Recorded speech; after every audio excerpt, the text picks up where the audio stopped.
Mano tu? Tapi orang tu nak bantu dana, Maya. Awak tak ada modal buat dekor. Usahakan dekor. Meja pun masih berpinjam. Apa tak sayang kalau dilepas? Kalau mau bantu kampung, bantulah dengan makanan yang sehat. Masa kita bangga promosiin makanan yang ngebuat anak kampung candu akan gula dan pewarna sih? Macam mana kita ambil jalan tengah? Kita tetap melaksanakan kempanjan makanan di kampung, tapi kita buat dengan desain kekinian. Tak tahulah Kalau tak ada sponsor, bisa jalan tak stand awak ni? Kita tu tak perlu banyak. Yang penting tu niat, kerjasama dan kepercayaan kita dengan tanah sendiri.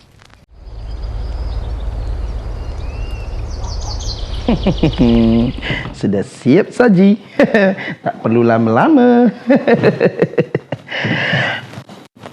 Mak bau mie instan ni buat ke bulu hanyut. Kita cuba minum dulu Bedelau rasanya. Kita cuba dulu.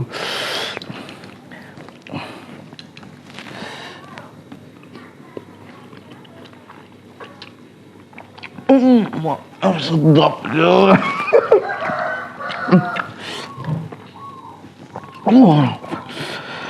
Paling sedap.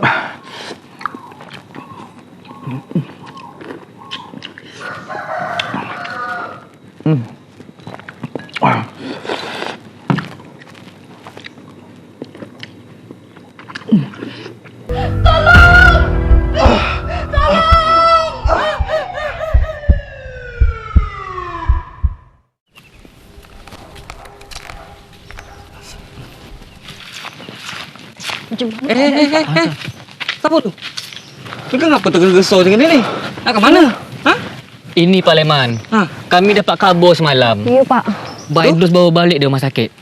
Dia kejang-kejang. Inilah kami nak jenguk dia. Innalillah. Ayolah, lah, duduk sama-sama kita sana. Ya, Pak. Ya, Pak. Yuk. Ya, mari Pak.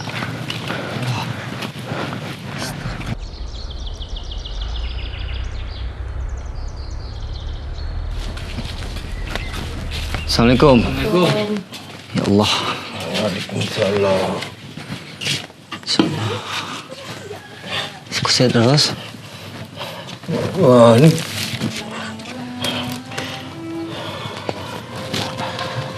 Maafkan aku, Man. Aku terlalu sombong, Man. Aku terlalu yakin bahawa barang-barang dari luar itu lebih baik, lebih bergizi,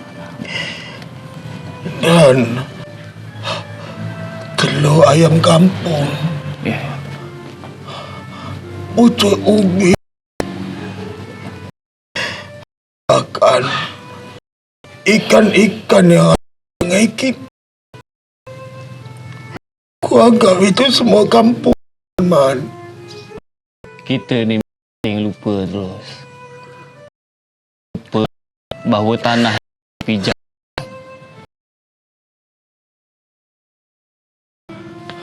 Tapi juga kita hidup.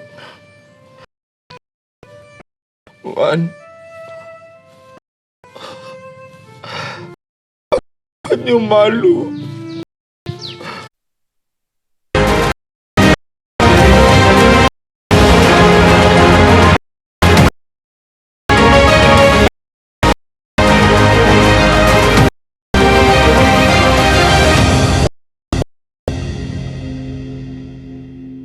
Selamat sore saudara, Anda saat ini menyaksikan Teras Istana Jumat 1 Agustus 2025 bersama saya Tengku Fajri. Tentunya saudara, sejumlah informasi aktual dan juga dialog-dialog seputar kebijakan strategis pemerintah akan kami bahas untuk mendekatkan publik pada pusat pemerintah. Kita awali informasi pertama. DPR RI memberikan persetujuan permohonan pemberian abolisi yang disampaikan oleh Presiden Republik Indonesia Prabowo Subianto terhadap mantan Menteri Perdagangan Thomas Trikasih Lembong dalam kasus dugaan korupsi importasi gula di Kementerian Perdagangan pada tahun 2015-2016 dan juga pemberian amnesti terhadap Sekjen PDI Perjuangan Hasto Kristianto. Wakil Ketua DPR RI Sufmi Dasko Ahmad mengatakan DPR RI telah memberikan pertimbangan dan persetujuan terhadap surat Presiden nomor R43-Pres-07-2025 tanggal 30 Juli 2025 tentang permintaan pertimbangan DPR RI atas pemberian abolisi atas nama saudara Tom Lembong. Hal tersebut disampaikan usai pemerintah bersama DPR RI yang terdiri dari pimpinan dan fraksi-fraksi melakukan rapat konsultasi untuk memberikan pertimbangan dan persetujuan terhadap surat Presiden nomor R43-Pres-07-2025 tersebut. Dan tadi kami telah mengadakan rapat konsultasi dan hasil rapat konsultasi tersebut DPR RI telah memberikan pertimbangan dan persetujuan terhadap surat Presiden nomor R43-Pres-07-2025 tanggal 30 Juli 2025 tentang permintaan pertimbangan DPR RI atas pemberian gerasi atas nama saudara Tom Lembong, abolisi terhadap Tom Lembong, dan pertimbangan atas surat Presiden nomor 42 Pres-07-2025 tanggal 30 Juli 2025 tentang amnesti terhadap 1.116 orang yang telah terpidana diberikan amnesti, termasuk saudara Hasto Kristianto. Sementara Menteri Hukum Supratman Andi Agtas mengatakan bahwa usulan pemberian abolisi kepada Tom Lembong diusulkan oleh dirinya kepada Presiden Prabowo. Supratman menjelaskan bahwa dengan pemberian abolisi tersebut, maka seluruh proses hukum yang sedang berjalan terhadap Tom Lembong itu dihentikan dan tinggal menunggu keputusan Presiden sebagai tindak lanjutnya. Meski demikian, pertimbangan pemberian abolisi itu didasari pula oleh pertimbangan-pertimbangan subjektif, salah satunya kontribusi Tom Lembong terhadap negara. Presiden Prabowo Subianto memberikan abolisi bagi terpidana mantan Menteri Perdagangan Tom Lembong dan amnesti bagi terpidana Sekjen PDI Perjuangan Hasto Kristianto. Informasinya akan disampaikan langsung oleh reporter TVRI Uli Sitompul langsung dari Istana Kepresidenan Jakarta. Uli, selamat sore, silakan dengan informasi selengkapnya. Iya, selamat sore Fajri dan juga saudara. Presiden Prabowo Subianto ini memberikan abolisi kepada mantan Menteri Perdagangan Thomas Lembong atau yang akrab disapa Tom Lembong dan juga amnesti kepada Sekjen Partai Demokrasi Indonesia Perjuangan PDIP Hasto Kristianto. Wakil Menteri Sekretaris Negara Juri Adiantoro menyatakan pemberian abolisi kepada Tom Lembong dan juga amnesti kepada Hasto Kristianto ini dilakukan demi persatuan. Wamensesnek menyatakan bahwa setiap warga negara berhak mendapatkan perlakuan yang sama. Dan dalam rangka HUT ke-80 Republik Indonesia di tahun 2025 ini, Presiden Prabowo Subianto ini memberikan sejumlah. Iya, kita kembali. Iya, Fajri dan juga saudara, tadi Wamensesnek juga menyatakan dalam rangka HUT ke-80 Republik Indonesia ini Presiden Prabowo memberikan sejumlah kebijakan terhadap beberapa orang baik yang memenuhi kriteria untuk mendapatkan abolisi, amnesti maupun hal yang lainnya yang mungkin diberikan pemerintah kepada mereka. Wamensesnek Juri Adiantoro menyatakan bahwa abolisi dan amnesti ini diberikan demi kesatuan dan Keutuhan Bangsa. Juri juga menyatakan bahwa amnesti dan abolisi ini diberikan Presiden Prabowo Subianto untuk persatuan dan juga kesatuan bangsa.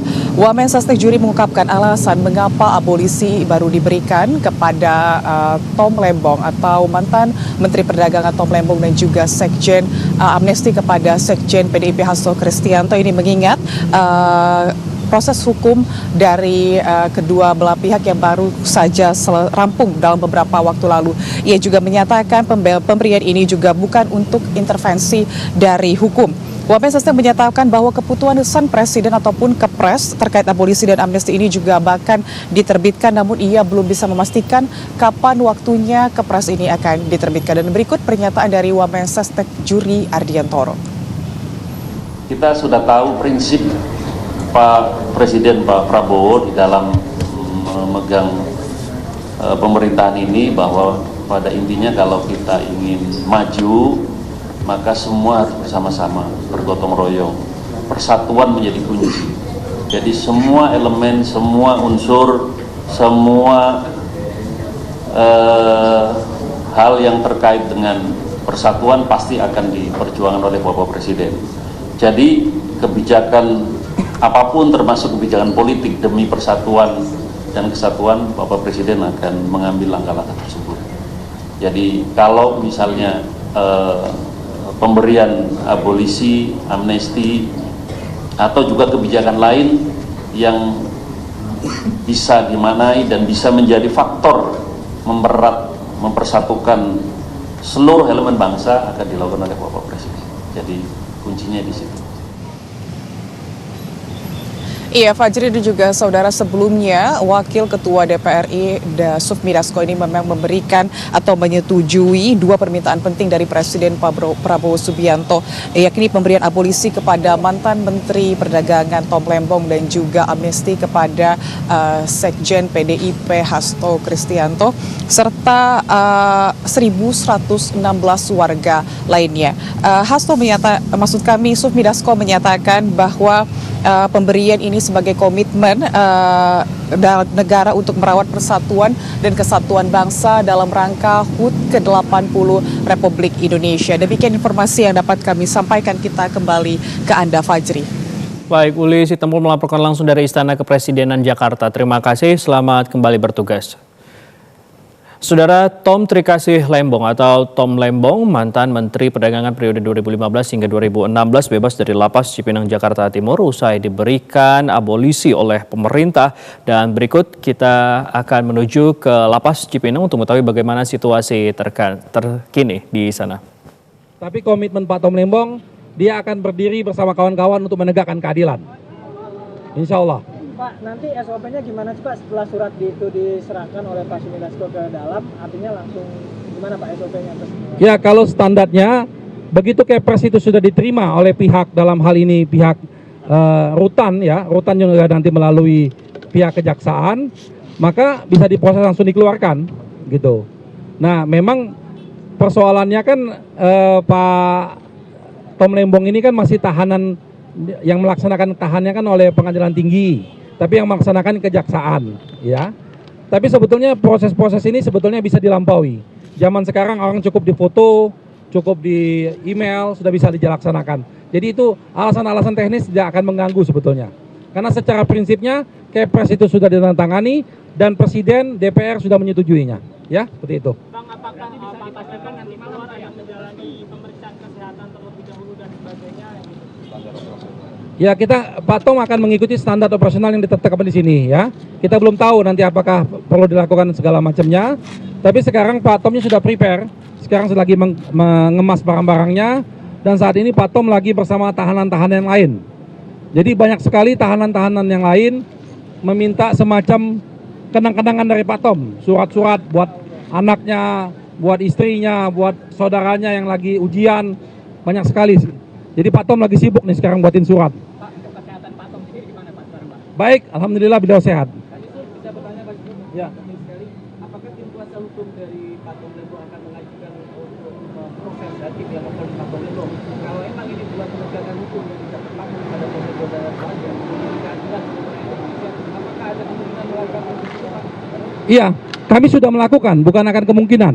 kami sudah melaporkan ini dan surat-surat ini ya kami harapkan pihak-pihak yang berkepentingan dalam hal ini, baik itu Komisi Yudisial maupun Mahkamah Agung, memprosesnya.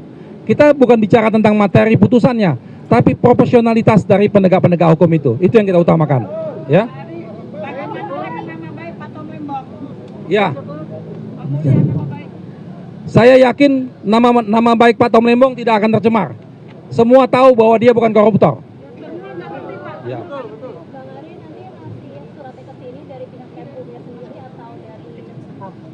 Ya, itu nanti dari pihak kementerian akan koordinasi dengan kejaksaan. Ya. Langsung ke sini apa lewat foto atau gimana? Saya nggak tahu teknisnya, tapi yang jelas tadi kami sudah ketemu sama Kak Kanwil, ya, sama Kak Rutannya. Mereka lagi menunggu, mereka sudah dapat informasi dan kabarnya sebentar lagi menteri yang membawa ini akan datang juga ke sini.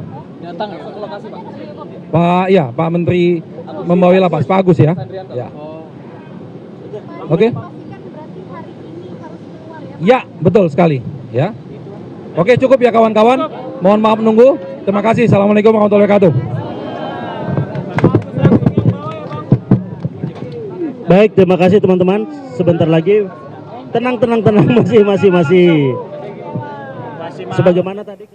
Kita ke informasi selanjutnya, Saudara. Presiden Amerika Serikat Donald Trump menyatakan Amerika Serikat akan bekerja sama dengan Thailand dan Kamboja dan meyakini kedua negara ingin berdamai. Sementara itu, para pemimpin Thailand dan Kamboja berjabat tangan secara simbolis dengan Perdana Menteri Malaysia Anwar Ibrahim setelah menyepakati gencatan senjata di Putrajaya, Malaysia.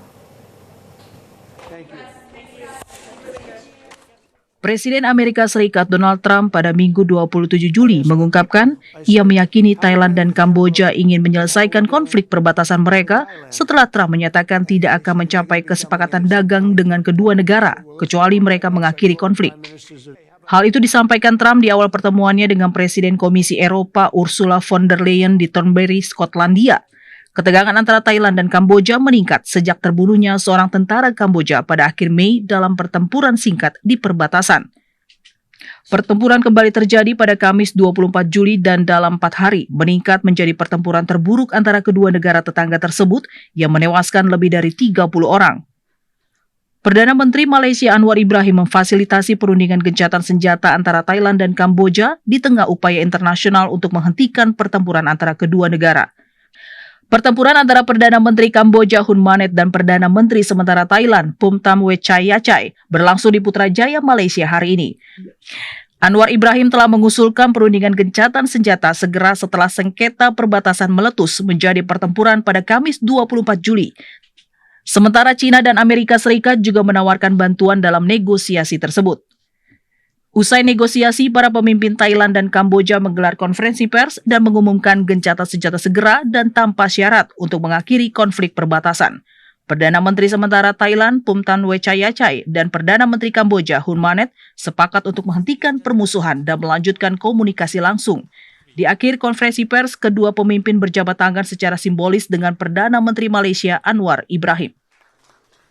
Thank you very much, Excellencies. Presiden Republik Indonesia Prabowo Subianto dan Perdana Menteri Malaysia Anwar Ibrahim membahas ekonomi, perbatasan hingga konflik Thailand-Kamboja dalam konsultasi tahunan ke-13 antara Indonesia-Malaysia.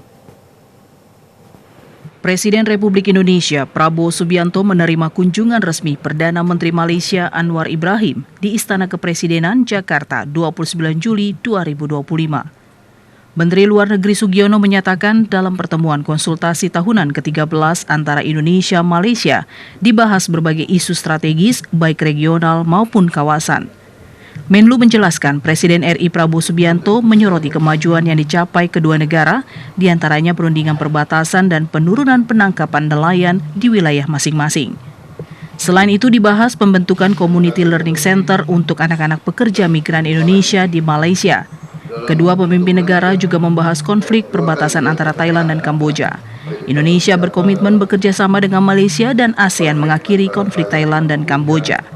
Indonesia juga pada saat itu sudah menyampaikan kepada Ketua ASEAN dalam hal ini Malaysia bahwa Indonesia siap untuk melakukan apa saja dalam rangka mencapai suatu suasana deeskalasi gencatan senjata di antara kedua. Jadi selama beberapa hari ini komunikasi intensif terus dilakukan, dan yang sama-sama kita ketahui kemarin dilakukan pertemuan antara dua delegasi dari Thailand dan Kamboja di Kuala Lumpur, dan tentu saja hal itu juga dijadikan salah satu dari bahan pembicaraan pada pertemuan konsultasi tahunan siang hari ini. Menteri Luar Negeri Sugiono menyatakan konsultasi tahunan ke-13 tidak hanya untuk memperkuat hubungan bilateral Indonesia-Malaysia, tetapi juga momentum menegaskan kembali peran sentral ASEAN dalam penyelesaian damai terhadap konflik di kawasan. Dan sore informasi menarik lainnya masih akan kami hadirkan usaha jeda berikut ini. Tetaplah bersama Teras Istana.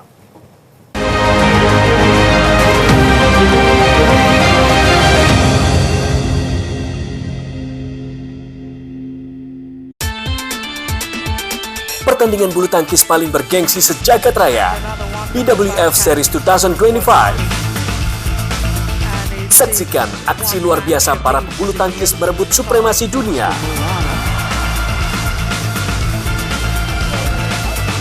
Jangan lewatkan penayangannya, BWF Series 2025. Segera di TVRI Nasional dan TVRI Sport.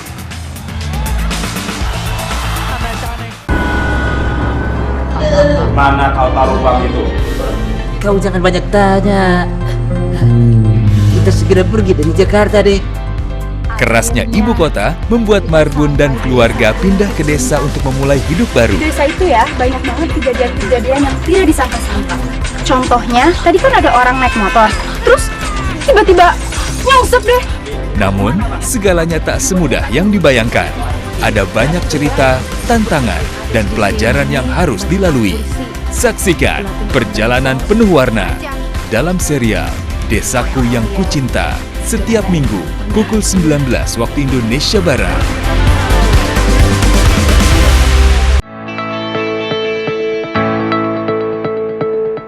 Sebagai media pemersatu bangsa, TVRI bertekad menyuguhkan tayangan bermutu untuk memenuhi kebutuhan informasi dan hiburan yang kami kemas dalam 4 kanal siaran.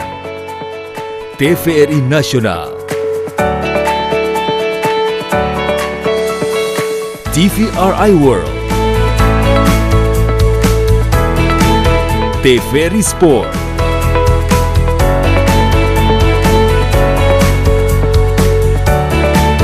TVRI Stasiun Penyiaran Daerah,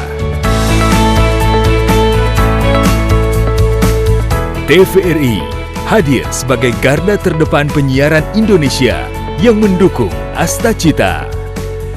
TVRI, media pemersatu bangsa. Kau memang manis dan suka menangis, rambutmu tipis senyummu jerih. Sebuah kecelakaan menimpa Lara yang membuatnya ada di titik terendah hidupnya. Rido dan temannya memutuskan untuk membantu dan menghibur Lara. Dengan kepergian ibunya, apakah Lara dapat kembali menjalani harinya?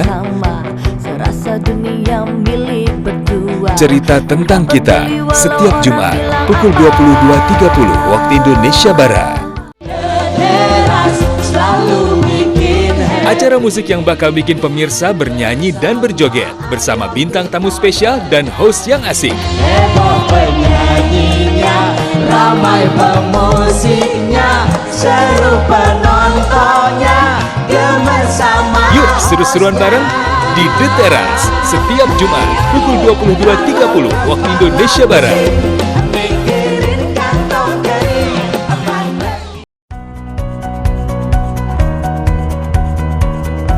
Saya katakan berkali-kali, bertahun-tahun, tanpa pangan tidak ada negara. Terkait dengan ketahanan pangan, Bulog telah melakukan penyerapan gabah maupun beras di wilayah Yogyakarta dengan kita membentuk suatu tim namanya tim jemput gabah hasil dari petani, langsung kita terjun ke sawah.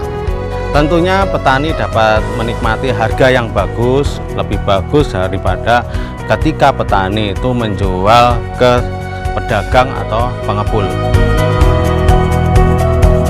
Pertama-tama saya ucapkan terima kasih kepada Pak Presiden Pak Prabowo yang sudah mencanangkan program ketahanan pangan dengan harga Rp6.500 khususnya gabah kering panen, dan kami sangat senang sekali dengan harga yang ditetapkan oleh pemerintah, dan kami ingin program ini tidak berhenti pada musim ini. Program ini semoga sampai 5-10 tahun ke depan sangat didambakan oleh petani. Ini betul-betul program yang membantu petani. Terima kasih kepada Bapak Presiden Prabowo yang telah membeli harga gabah petani di harga Rp6.500 per kilogram. Ayo dukung ketahanan pangan. Petani cerdas, rakyat sejahtera.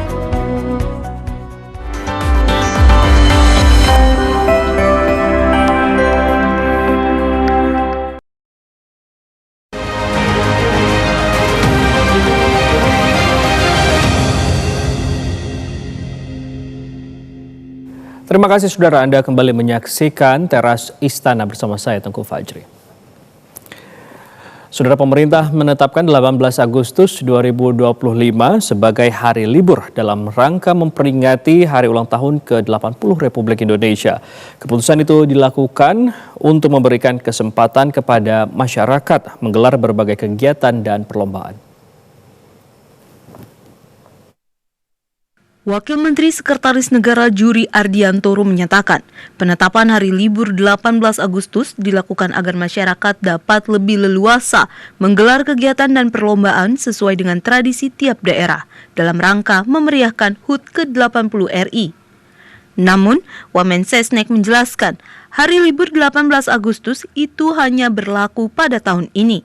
Wamensesnek juga berharap momentum tersebut dapat membangkitkan semangat optimisme, kebersamaan, dan kreativitas masyarakat dalam membangun bangsa. Pemerintah akan menjadikan 18 Agustus 2025 satu hari setelah upacara peringatan Detik Proklamasi, Pesta Rakyat, Karnaval Kemerdekaan, hari Senin tanggal 18 Agustus 2025 sebagai hari yang diliburkan. Hal ini memberi keleluasaan dan kesempatan bagi masyarakat untuk menggelar perlombaan dan kegiatan lain dalam menyemarakan peringatan HUT RI. Sebelumnya, Presiden Prabowo mengimbau agar semarak peringatan kemerdekaan tidak hanya dirasakan di tingkat nasional, tetapi juga di seluruh daerah. Seluruh masyarakat, instansi, pemerintah pusat, dan daerah diharapkan dapat berpartisipasi memeriahkan HUT ke-80 Republik Indonesia. Sementara itu, saudara, pemerintah mengundang ribuan warga untuk menghadiri langsung upacara peringatan Hari Ulang Tahun ke-80 Republik Indonesia di Istana Kepresidenan Jakarta pada 17 Agustus 2025. Pendaftaran tersebut dapat dilakukan di aplikasi Pandang Istana yang dibuka pada Senin 4 Agustus 2025. Wakil Menteri Sekretaris Negara Juri Ardiantoro menyatakan, Istana akan mengundang 8.000 warga untuk menghadiri langsung upacara peringatan detik-detik proklamasi kemerdekaan RI di Istana Merdeka Jakarta pada 17 Agustus 2025. Presiden Prabowo menginginkan agar dari 8.000 peserta yang diundang, sekitar 80%-nya dialokasikan untuk masyarakat umum. Pemerintah juga akan mengurangi undangan terhadap pejabat. Wamensesnek menjelaskan, masyarakat yang ingin menghadiri upacara peringatan detik-detik proklamasi di Istana dapat melakukan pendaftaran secara online melalui aplikasi Pandang Istana. Pendaftaran akan dibuka pada 4 Agustus 2025. Undangan yang akan kami sebar, sebagian besar kami alokasikan menurut arahan Bapak Presiden untuk masyarakat umum. Jadi dari 8.000 undangan atau 8.000 peserta upacara, 80%-nya adalah masyarakat umum. Kita akan mengurangi jumlah pejabat-pejabat dan menambah alokasi untuk masyarakat umum. 80% dialokasikan untuk masyarakat umum. Wamensesnek Juri Ardiantoro menyatakan, rangkaian kemeriahan upacara di Istana akan diisi oleh pagelaran yang menampilkan berbagai kesenian dan budaya Indonesia. Selain itu, Istana Kepresidenan akan menggelar Pesta Rakyat dan Karnaval Kemerdekaan pada 17 Agustus 2025. Pesta Rakyat akan diisi dengan berbagai panggung hiburan, kuliner gratis dari UMKM, dan pertunjukan kembang api. Saudara Presiden Prabowo Subianto berpesan kepada Pamong Prajamuda Institut Pemerintahan Dalam Negeri atau IPDN yang dilantik agar menjadi motor perubahan di lingkungan aparatur sipil negara atau ASN. Kepala negara berharap seluruh lulusan IPDN tahun ini menjadi birokrat yang profesional. Pesan beliau, ya satu permintaan Menteri Dalam Negeri Tito Karnavian menyampaikan pesan dari Presiden Prabowo Subianto kepada 1.110 Pamong Prajamuda IPDN Angkatan ke-32 yang dilantik di kampus IPDN Jatinangor, Sumedang, Jawa Barat. Pada Senin 28 Juli 2025 agar menjadi motor perubahan di lingkungan aparatur sipil negara ASN. Kepala negara berharap seluruh lulusan IPDN tahun ini menjadi birokrat yang profesional. Hal itu disampaikan Mendagri Tito Karnavian selepas upacara pelantikan Pamong Prajamuda IPDN Angkatan ke-32 di kampus IPDN Jatinangor, Kabupaten Sumedang, Jawa Barat. Pesan beliau, ya satu permintaan maaf kepada praja sipil mereka dan orang tua. Ya, mungkin ya jangan sampai kecewa karena tugas negara ini sangat penting, dan beliau menyampaikan pesan seperti itu tadi. ASN harus profesional dan IPDN ini menjadi salah satu motor untuk ASN. Mendagri Tito Karnavian menjelaskan bahwa IPDN merupakan kawah candra di muka bagi para praja yang dididik untuk menjadi penyelenggara pemerintahan yang profesional sekaligus motor penggerak birokrasi. Ia berharap alumni IPDN mampu menjadi agen perubahan dalam meningkatkan kualitas tata kelola penyelenggaraan pemerintahan. Saudara, rekaman gambar Perserikatan Bangsa-Bangsa menunjukkan suara tembakan saat warga Palestina berkumpul untuk menerima bantuan di Gaza. Sementara itu, para ibu-ibu Palestina menempuh langkah-langkah berisiko untuk memberi makan bayi mereka di Gaza.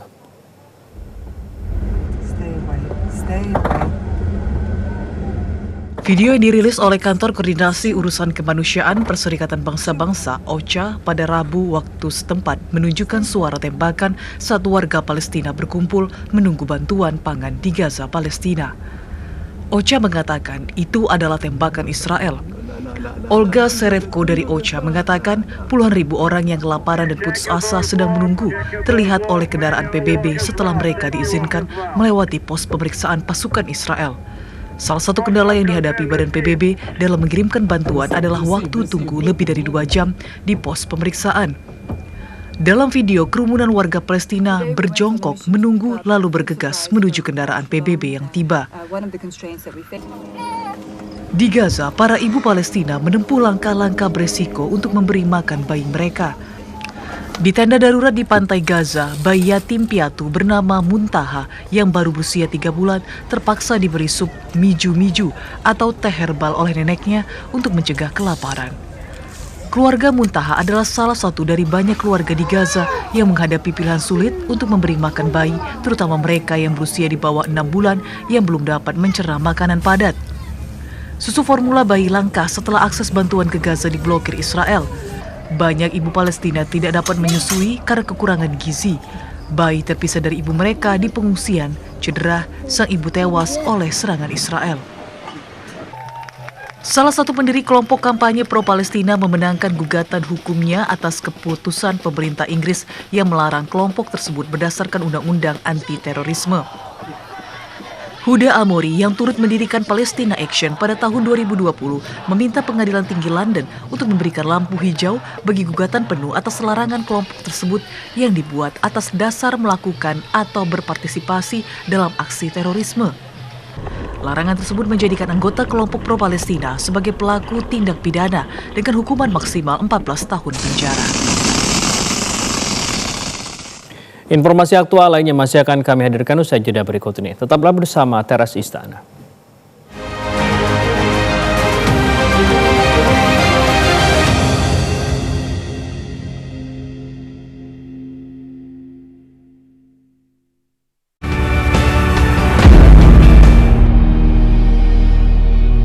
Sosok-sosok inspiratif yang memberikan manfaat bagi masyarakat, serta mengangkat realita kehidupan yang terjadi dari berbagai penjuru tanah air. Kalian melihat hijau di mana-mana, krisis air itu nyata. Hal yang berkaitan dengan upaya reforestasi selalu kita gambarkan di mana-mana. Inspirasi Indonesia, setiap hari pukul 14.30 waktu Indonesia Barat. Fokus membangun di kampung saya. Assalamualaikum. Waalaikumsalam. Kisah keseharian Ali, seorang pengurus masjid yang sederhana, cerdas, dan kocak.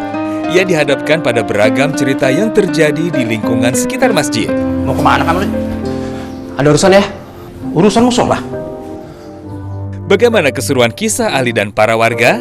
Marbot Ali, setiap Jumat, pukul 20 waktu Indonesia Barat.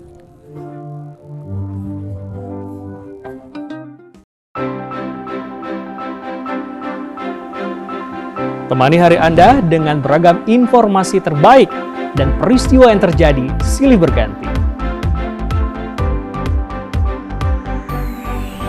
Hadirkan fakta terkini secara lengkap lewat laporan utama dan laporan langsung di setiap perkembangan secara akurat dan berimbang. Untuk Anda, kami hadirkan pilihan terbaik setiap hari. Klik Indonesia Pagi pukul 6 waktu Indonesia Barat, Klik Indonesia Siang pukul 12 waktu Indonesia Barat. Klik Indonesia Petang pukul 18 waktu Indonesia Barat dan akhiri hari Anda dengan Klik Indonesia Malam pukul 23.30 waktu Indonesia Barat. Jadikan hari Anda semakin berkualitas bersama TVRI. TVRI, media pemersatu bangsa.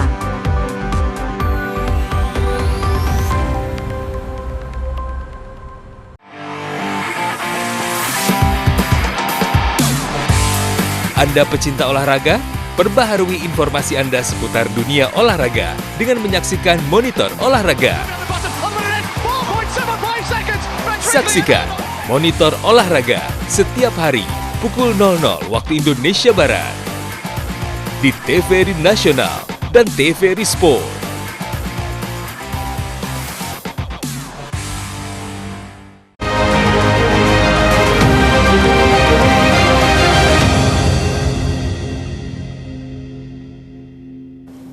Terima kasih Anda kembali menyaksikan Teras Istana.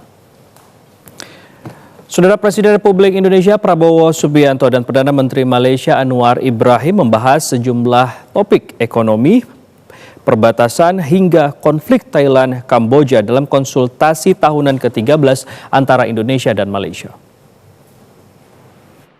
Presiden Republik Indonesia Prabowo Subianto menerima kunjungan resmi Perdana Menteri Malaysia Anwar Ibrahim di Istana Kepresidenan Jakarta 29 Juli 2025. Menteri Luar Negeri Sugiono menyatakan dalam pertemuan konsultasi tahunan ke-13 antara Indonesia-Malaysia dibahas berbagai isu strategis baik regional maupun kawasan.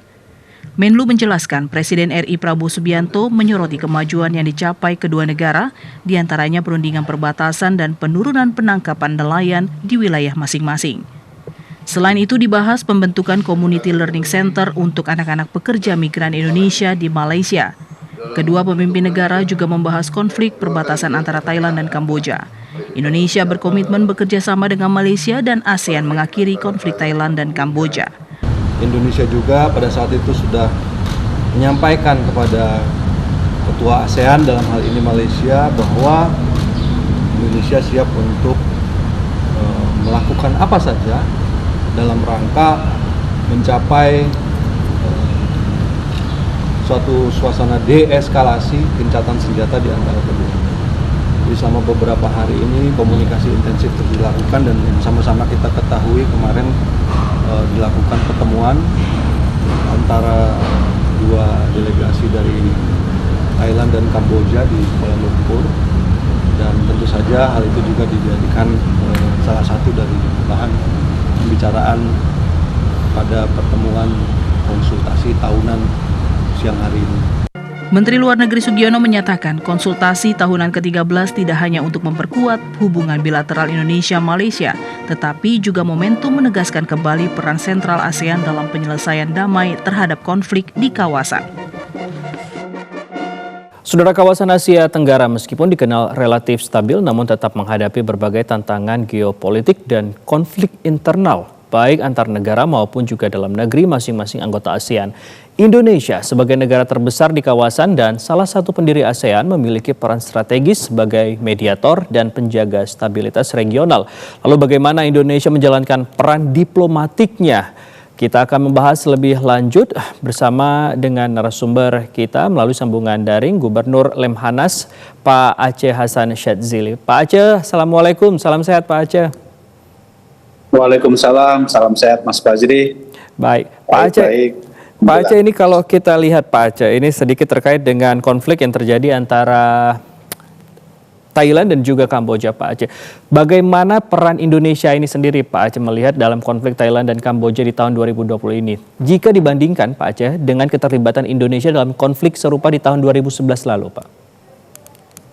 Ya, tentu stabilitas keamanan di kawasan ASEAN itu harus terus kita jaga, karena bagaimanapun stabilitas keamanan itu merupakan fondasi bagi peningkatan kerjasama ekonomi antar negara dan juga mendorong bagaimana kerjasama ekonomi tersebut dapat saling mensejahterakan, terutama memastikan agar stabilitas keamanan di kawasan itu bisa mendorong kerjasama ekonomi yang kuat. Gitu.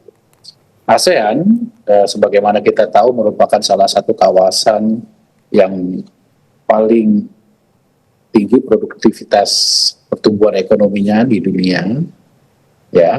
Dan karena itu situasi stabilitas keamanan di kawasan tersebut memang harus terus kita jaga, ya. Karena untuk memastikan supaya kondusivitas dan stabilitas ekonomi di kawasan ASEAN ini bisa terus-menerus kita dorong, maka mau tidak mau stabilitas kawasan itu harus kita pastikan dengan baik. Nah, kita tahu bahwa kemarin terjadi konflik antara Thailand dengan Kamboja. Saya kira langkah cepat yang dilakukan oleh Malaysia, Perdana Menteri Anwar Ibrahim, yang merupakan ketua dari ASEAN, ya, itu patut kita apresiasi.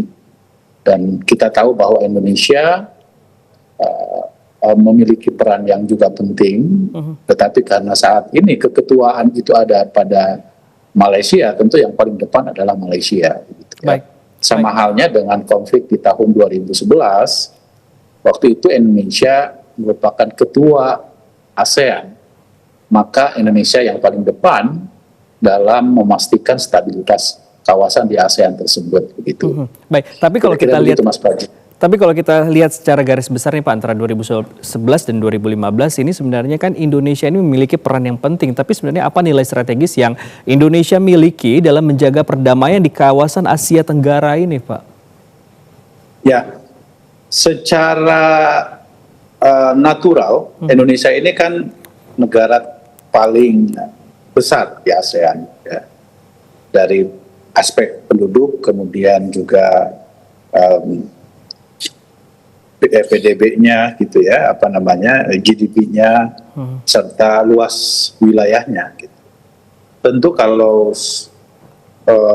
posisi tersebut menjadikan Indonesia memang kami sebut sebagai natural leader, ya, sebagai pemimpin yang ya dengan sendirinya paling berpengaruh di ASEAN.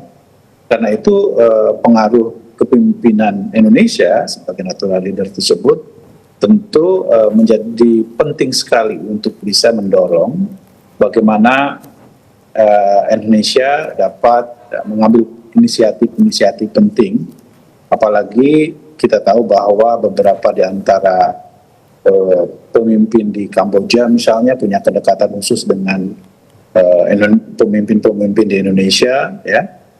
Dan juga dalam beberapa momen-momen penting, ya, Indonesia atau para menjadi rujukan bagi konflik ASEAN termasuk antara Kamboja dengan Thailand. Dan soalan yang dihadapi Thailand terjadi bukan saja sekarang, tetapi sebelumnya juga kali terjadi sejak 2003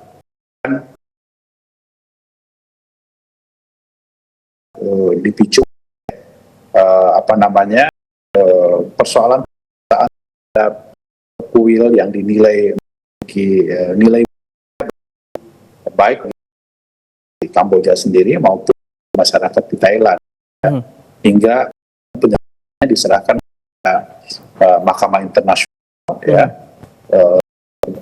Dan hasilnya masih belum menjadikan dua negara ini menerima terhadap hasil keputusan Mahkamah Internasional tersebut.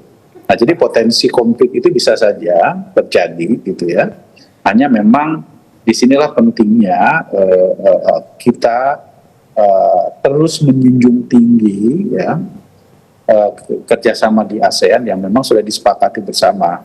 Kita harus menjaga keamanan, kita harus menjaga stabilitas ekonomi, dan kita juga harus menjaga stabilitas politik di ASEAN ini dengan baik, sehingga fungsi ASEAN sebagai negara yang organisasi multilateral yang sangat dinamis ini harus kita pastikan masing-masing tentu bisa menyepakati atas traktat atau perjanjian ASEAN yang selama ini kita junjung tinggi, begitu. Baik, terkait dengan ASEAN, Pak, ini dalam konteks ASEAN sendiri sebenarnya bagaimana kontribusi dari Indonesia ini, Pak, dalam membantu untuk memperkuat kesepakatan gencatan senjata antara Thailand dan juga Kamboja? Karena kalau kita ketahui ini bukan yang pertama seperti Bapak sampaikan tadi 2011, bahkan sebelumnya juga mungkin ini sudah terjadi antara konflik ini. Ya, saya kira pendekatan diplomasi tentu harus lebih dikedepankan, ya, daripada pendekatan yang sifatnya militer, ya. Diplomasi dengan duduk bersama akan menghentikan kekerasan, ya, yang tentu bisa menimbulkan banyak korban, baik korban yang sifatnya militer maupun masyarakat sipil. Itu yang harus kita hindari, ya. Di samping tentu dampak yang ditimbulkan akibat dari konflik militer itu pasti akan berakibat pada stabilitas kawasan secara keseluruhan, dan jangan sampai misalnya mengundang pihak-pihak negara lain untuk ikut serta, ikut campur di dalam proses konflik kekerasan tersebut. Nah, karena itu saya kira memang alangkah lebih baiknya kalau memang kita bisa selesaikan melalui organisasi ASEAN, gitu. Dan menurut kami, walaupun tentu ada keinginan juga misalnya dari Kamboja bahwa penyelesaian perbatasan ini bisa dibawa ke ranah Dewan Keamanan PBB, tapi saya kira penting sekali untuk tetap menjaga fungsi ASEAN sebagai mediator dan stabilitator bagi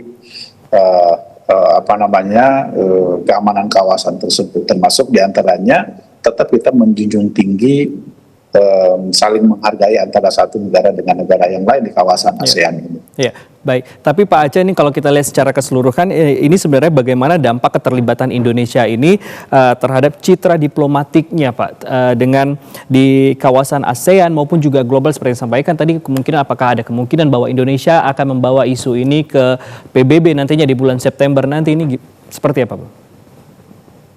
Saya kira kalau kita bisa menyelesaikan secara organisatoris di tingkat ASEAN, tentu itu lebih baik, ya.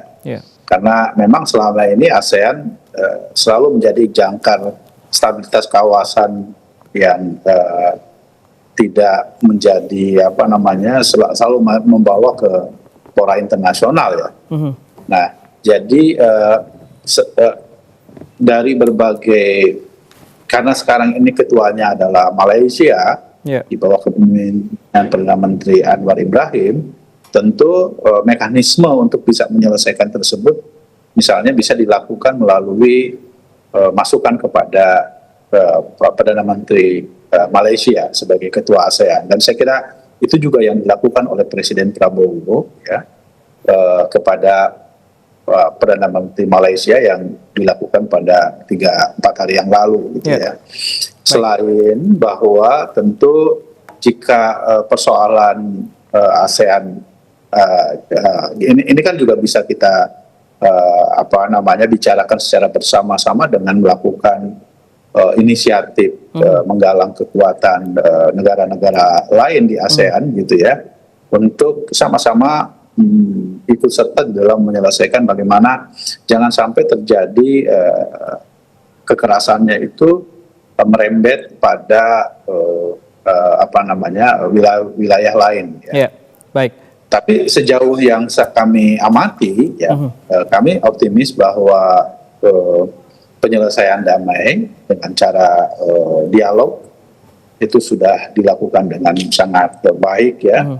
Yang kita tahu misalnya kemarin sudah ada pertemuan secara khusus antara Perdana Menteri sementara Thailand yaitu Bumtam Wechachai dan Perdana Menteri Kamboja yaitu Han Manet ya, Hun Manet, dan ini saya kira langkah yang baik dari inisiatif yang cepat yang dilakukan oleh Malaysia sebagai ketua ASEAN. Baik. Jadi saya kira lebih baik penyelesaiannya bisa dilakukan di tingkat ASEAN. Baik. Baik. Dari pandangan Pak Aceh nih sebagai Gubernur Lemhanas, tapi bagaimana Anda melihat ini peran ASEAN observer team ini Pak dalam menengahi konflik antara kedua negara ini Pak? Ya, sejauh yang kami monitor ya dari konflik antara ASEAN, antara Thailand dengan Kamboja ini, tentu kita bisa lihat ya memang tidak ada yang bisa menjamin bahwa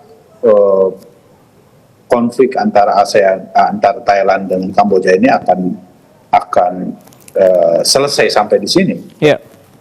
Karena pasti klaim-klaim atas perbatasan tersebut juga masih bisa saja terjadi gitu.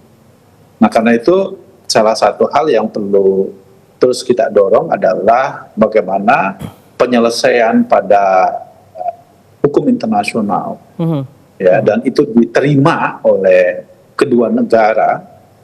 Baik. Itu dapat disepakati, dan itu kemungkinan dan seharusnya itulah yang kemudian mengikat ya, melalui forum ASEAN ini, baik Thailand maupun Kamboja mau menerima apa yang menjadi ketetapan di dalam hukum internasional mengenai perbatasan antar negara itu gitu.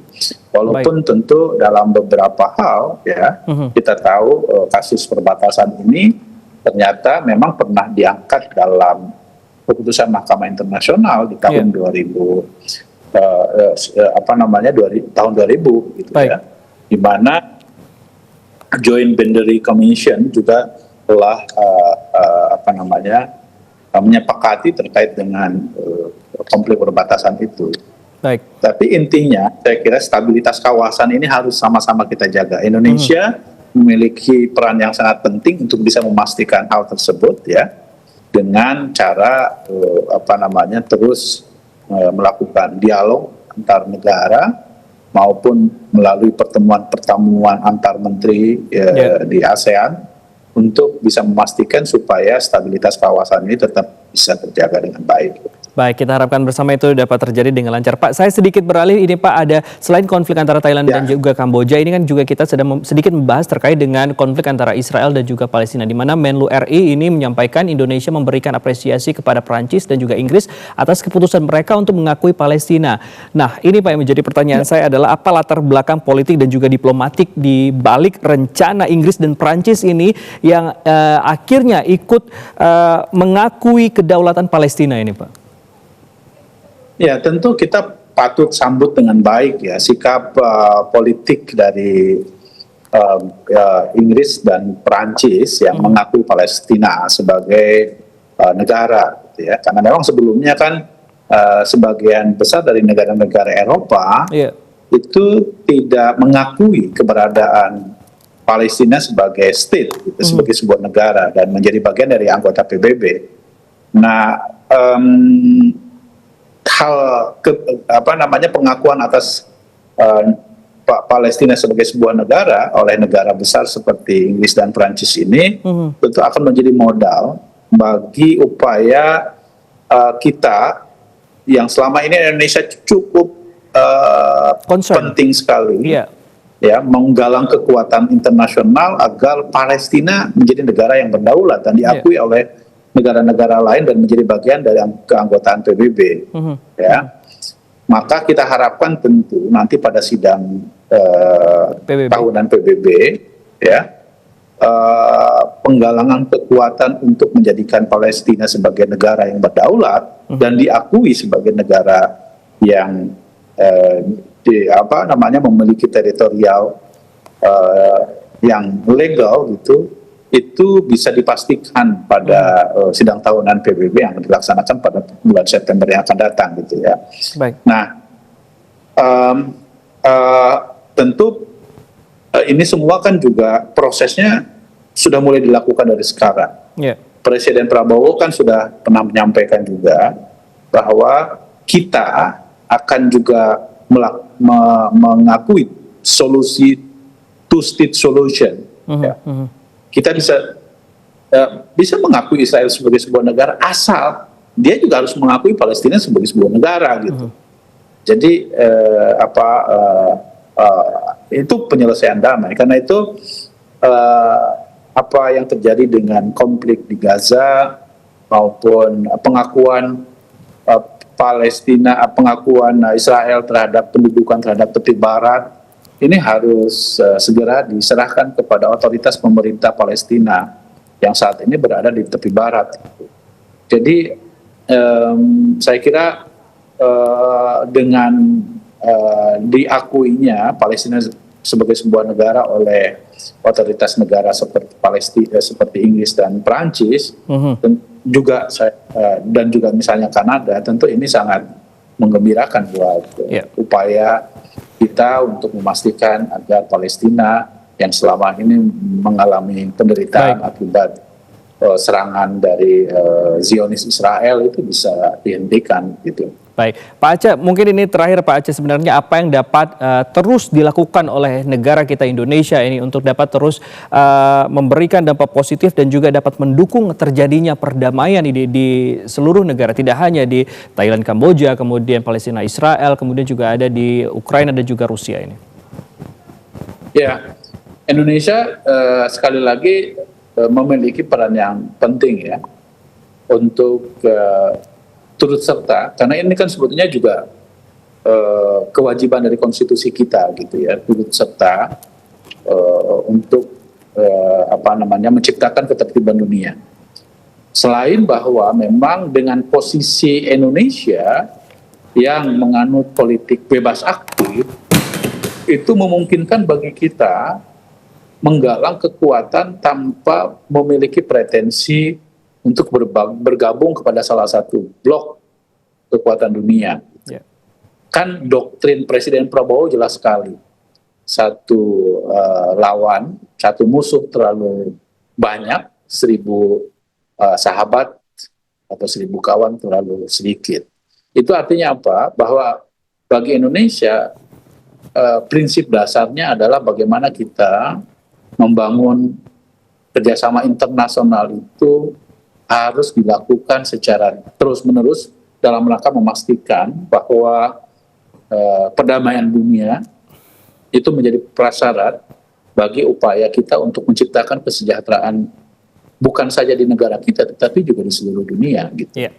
Nah, karena itu Indonesia dengan doktrin politik luar negeri bebas aktif ini menjadi satu kekuatan buat kita untuk terus bisa menggalang kekuatan dunia ya, agar jangan sampai terjadi konflik ya, baik konflik antar negara maupun konflik yang disebabkan karena perebutan sumber ekonomi gitu ya. Ini yang terus harus kita jaga. Baik, sekali lagi saya mengucapkan terima kasih banyak kepada Gubernur Lemhanas Pak Aceh Hasan Syadzili, ini sudah berbagi informasi bersama kami di teras Istana sore hari ini. Salam sehat selalu Pak Aceh. Assalamualaikum. Waalaikumsalam warahmatullahi wabarakatuh. Dan sudah demikianlah teras Istana sore hari ini. Akhirnya saya Tengku Fajri mewakili teman-teman yang bertugas mengucapkan terima kasih atas perhatian Anda. Selamat sore, sampai jumpa.